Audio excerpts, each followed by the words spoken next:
Ce vendredi 24 février se déroule la 48e cérémonie des Césars, où le cinéma français est mis à l'honneur tout au long de la soirée. Pour l'occasion, Gala vous propose de revenir sur les acteurs et l'actrice qui se sont mis dans la peau, pour les besoins du 7e art, de personnalités politiques.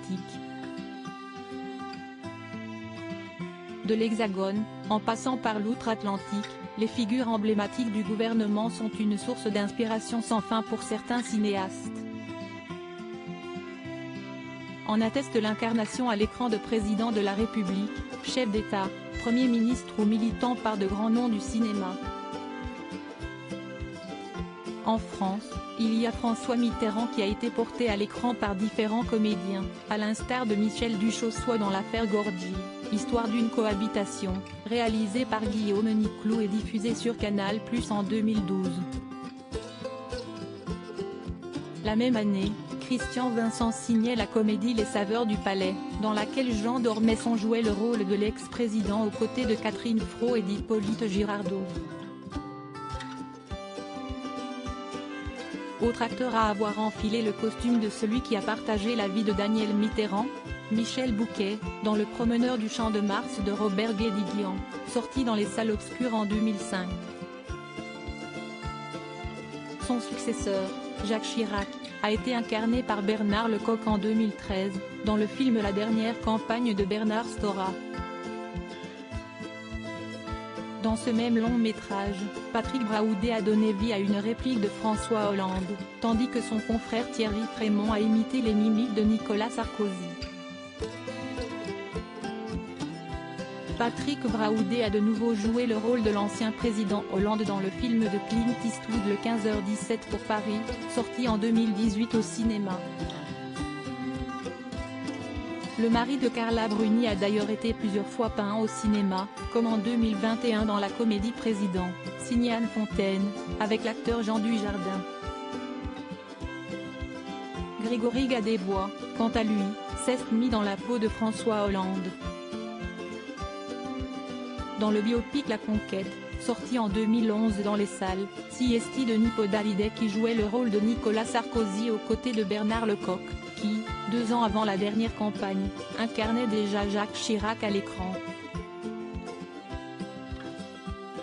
On fait ensuite un saut dans le temps avec Lambert Wilson dans le biopic de Gaulle, de Gabriel Lebomine, projeté en 2020 et mettant en scène l'ancien général ayant gouverné de 1959 à 1969. À l'étranger, les comédiens incarnent aussi leurs grandes figures politiques du côté des États-Unis. Il y a Josh Brolin qui a imité George W. Bush dans le film W, l'improbable président d'Oliver Stone, sorti au cinéma en 2008. 5 ans plus tard, Steven Spielberg dévoilait Lincoln, porté à l'écran par le comédien Daniel Day-Lewis dans le rôle du 16e président américain. Sean Penn, quant à lui, a eu l'occasion d'incarner le rôle de l'ancien homme politique Harvey Milk en 2009, dans le film éponyme signé Gus Van Sant. Enfin, dans JFK d'Oliver Stone, sorti en 1992, ce n'est pas le personnage de John F. Kennedy qui a été brillamment interprété par Kevin Costner, mais celui du juge Jim Garrison, qui a enquêté sur l'assassinat de l'ancien chef d'État. En Angleterre, il y a Winston Churchill qui a été incarné par Gary Oldman en 2017, dans Les Heures sombres signé Joe Wright. Il y a également une femme, à savoir l'excellente Meryl Streep, qui s'est mise dans la peau de Margaret Thatcher dans La Dame de Fer, réalisée par Phyllida Lloyd en 2012. En parallèle, du côté de l'Afrique du Sud, il y a la figure nationale Nelson Mandela qui a été successivement jouée par Morgan Freeman dans Invictus en 2009 de Clint Eastwood, avec Matt Damon, puis par Idris Elba dans le film Mandela, un long chemin vers la liberté de Justin Chadwick, sorti au cinéma en 2013. Article écrit avec la collaboration de 6 médias Crédit Photo, affiche du film Président avec Jean Dujardin.